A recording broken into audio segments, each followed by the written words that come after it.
जो हामी सर्वदलीय बैठक सबै पार्टीको रिप्रेजेन्टेटिभहरू है आज बसेर एउटा डिस्कस गर्यौं। अनि त्यो डिस्कस मेन विषय चाहिँ के हो भने भारतका गृहमन्त्री अमित शाहज्यूले 12 तारिक फेब्रुअरी 2026 मा उहाँले हामीलाई अपिल गर्नुभएको थियो कि जुन प्रकारले एउटा अहिलेको यो एउटा संवैधानिक समाधानको विषयमा तपाईहरु स्टेट होल्डरसँग पार्टीको शीर्ष नेताहरूसँग अनि हरेक सिनियर सिटिजन्सहरूसँग बसेर डिस्कस गर्नु जरुरी छ। अनि यो डिस्कस भएर जुन प्रकारले एउटा निचोड निक्लिन्छ त्यो निचोड चाहिँ एकदमै राम्रोसँग निक्लोस्, त्यो निचोडको आधारमा नै भोलिको दिनमा समाधान होस् भन्ने कुरो अघि मैले भन्न गाइन किन म प्रेसमै भनौँ भन्ने सोचे। किन यो 26 तारिकको दिन जुन एउटा के रे 12 तारिक 2026 मा भएको जुन एउटा हाम्रो वार्ता, त्यो वार्ताको पछाडि हामीले धेरै पार्टीको लिडरहरूलाई मिटिङ कल गरौँ भनेको थियौं, तर कसैले राख्नु सकेन। तर यो दिन आज हामीले तय मिलाएर हामी सबै पार्टीहरूलाई एउटा मञ्चमा लिएर भारतका गृहमन्त्रीले उहाँले एउटा अपिल गर्नुभएको थियो स्टेट होल्डरसँग बसेर सबै एउटा डिस्कस गर्नु भन्ने कुरा, र आज हामी डिस्कस गर्यौं र सबैको एउटा चाहना इच्छा आफ्नो एउटा पार्टीको हिडन एजेन्डाहरू गोर्खाल्यान्ड छँदैछ। त्यो सँगसँगै हामीले जल्दो बल्दो यहाँको समस्या विषयहरूमा पनि धेरै चर्चाहरू गर्यौं र हामी चाहन्छौँ आज हाम्रो मेन एजेन्डा नै आज सबैको पार्टीको एउटा विषय नै गोर्खाल्यान्ड हो। भोलिको दिनमा संवैधानिक समाधानको विषयमा हामी भारत सरकारसँग, बंगाल सरकारको मुख्यमन्त्री शुभेन्दु अधिकारीसँग, उहाँको मिसनरीसँग हामी वार्ता गर्दाखेरि हाम्रो एउटा एजेन्डा भएर जाओस्, एउटै नै विषय भएर जाओस् भन्नुको खातिर आज हामीले अल पार्टी मिटिङ राखेका छौं।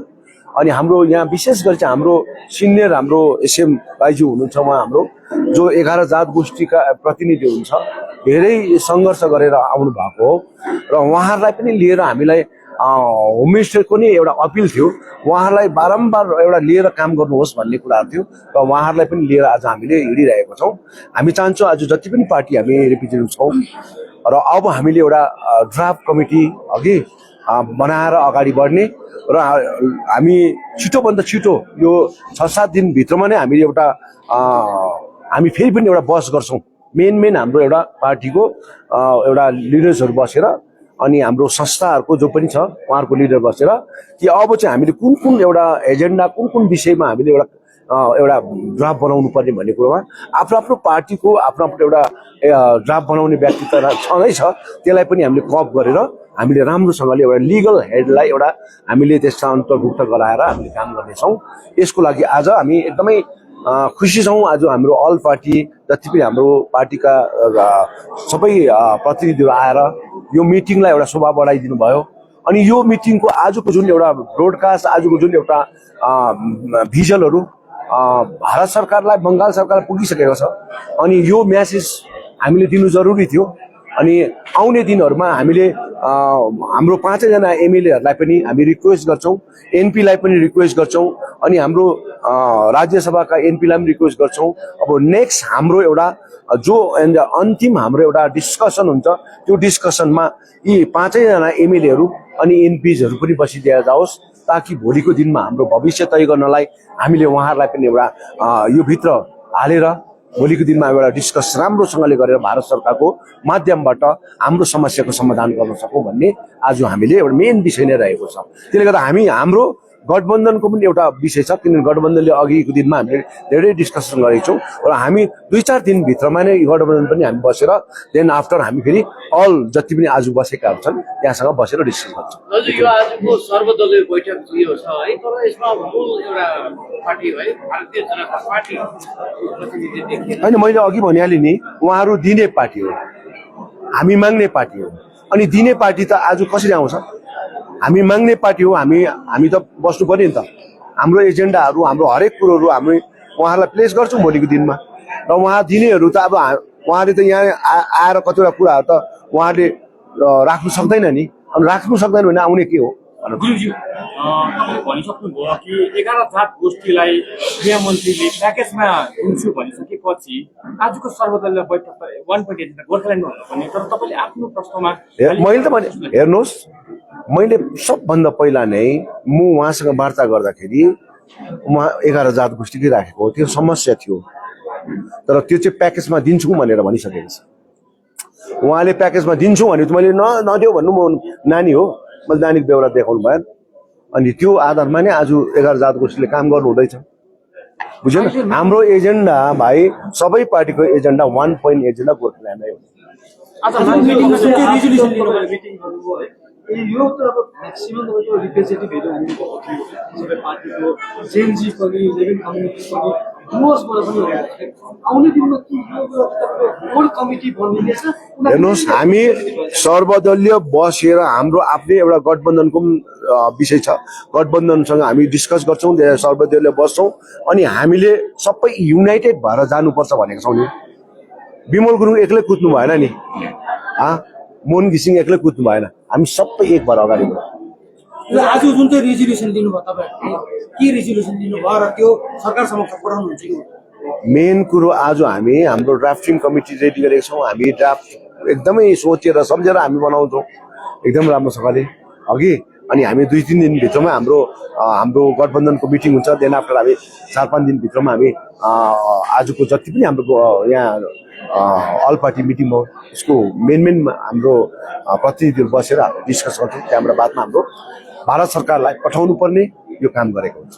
गोर्खाल्यान्ड कमिटीको के काम स्थापना भएपछि धेरैचोटि अल पार्टी मिटिङहरू भइसके र अघि एकजनाले पनि आफ्नो प्रश्न राख्दै थिए कि धेरैचोटि अल पार्टी मिटिङ भयो, तर सजिलो हुँदाखेरि अल पार्टी चाहिँ अप्रोच पनि हजुरले भन्नु। हेर्नुहोस्, एउटा कुरो मान्नुहोस्, सङ्घर्षमा कहिले पनि हतार गर्नु हुँदैन रहेछ भन्ने कुरो चाहिँ 2017 देखि सिकायो मलाई।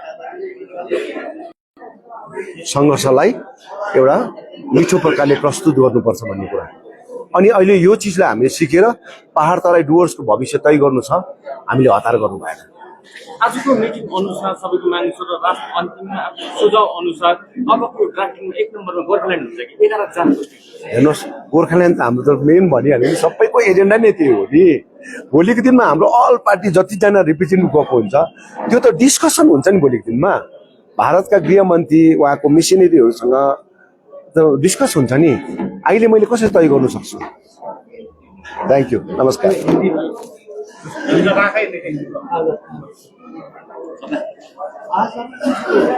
पार्टी मिटिङ हो, ये क्या किसको बुलाया गया, फाइनली क्या? बाहर का जितना भी पार्टी थे वहाँ 1-2 जो उसका जो दूसरा मीटिंग थे, इसीलिए वो आ नहीं पाया।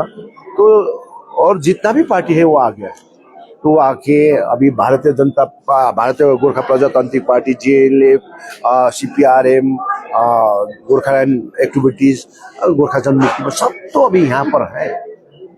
सब पार्टी का मेंबर लोग है और हम लोग एक ही एजेंडा से आए हैं। हमारा मेन विषय गोरखालैंड का विषय आज तर्क हुआ। भारत का गृह मंत्री ने बोला था कि आप लोग जाइए, स्टेट होल्डर के साथ बात करिए और जो भी यहाँ का जो विषय है उसके लिए तर्क वितर्क करिए, उसका बाद में समाधान के रूट निकालना होगा। देन आफ्टर एग्रीमेंट करेंगे। ये तो खुला बोल दिया ना। उसमें सबसे पहले बोला कि मैंने कि 11 जात गोष्ठी का क्या होगा, अमित जी मैंने बोला कि मैं पैकेज पे दे दूंगा, ये बात बोला। ये तो मैंने 11 जात गोष्ठी का कमेटी को बोला।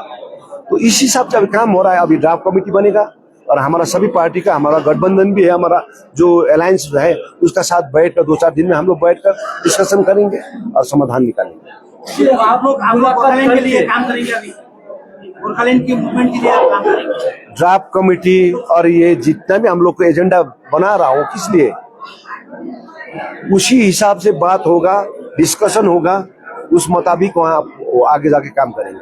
विमल जी, जैसे आप दिन आगे ही चीफ मिनिस्टर से मुलाकात करके आए, उसके बाद आप ऑल पार्टी मीटिंग कर रहे थे। देखिए, वो मीटिंग दूसरा था, सिनकुना बगान का था और सिनकुना बगान का जो मिनिमम वेजेस लागू का था वो हम लोग ने वहाँ बात की है। वो लागू के लिए उसने एश्योरेंस दिया है। और संग संग बदली केस का था, वो बदली केस भी वो कराएंगे, है ना। और GLP का 1400 ज्यादा जो जीएलपी का था, उसमें भी ग्रीन पुलिस बना के वो लोग वो नियुक्ति करेंगे। संग संग में दूधिया ब्रिज का है, अभी हेड लोड वहां पर नहीं दे रहा है, उसको भी हम लोग अल्टरनेटिव एक कोरेंज ब्रिज बना के छोटा सा 16-17 मीटर का जो ब्रिज बना के वहाँ अल्टीमेट वो आने जाने के लिए वो सुविधा करे। इसके लिए कल तो ट्रांसपोर्ट मिनिस्टर आ रहा है, लेबर मिनिस्टर आ रहे हैं, सिनकुना बगान का विषय में कल बात हो रहा है और इस विषय में था जितना भी। तो आज का एजेंडा दूसरा है, वो उसका एजेंडा दूसरा है। गुरुजी, बंगाल में जब सीपीएम गवर्नमेंट थे, टीएमसी गवर्नमेंट थे, आपने गोरखलैंड के लिए बहुत आंदोलन किया है। तो अभी बीजेपी सरकार आए, बीजेपी सरकार आने बंगाल में बीजेपी सरकार आने के बाद फर्स्ट टाइम आप ऑल पार्टी मीटिंग है, तो आपकी गोरखलैंड के लिए आंदोलन होगा या कैसा? देखिए, हम लोग आंदोलन देखा है, कर भी चुका है, और कैसे हम लोग काम करना है संवैधानिक विषय से हम लोग वो हिसाब से जाएंगे। थैंक यू, नमस्कार।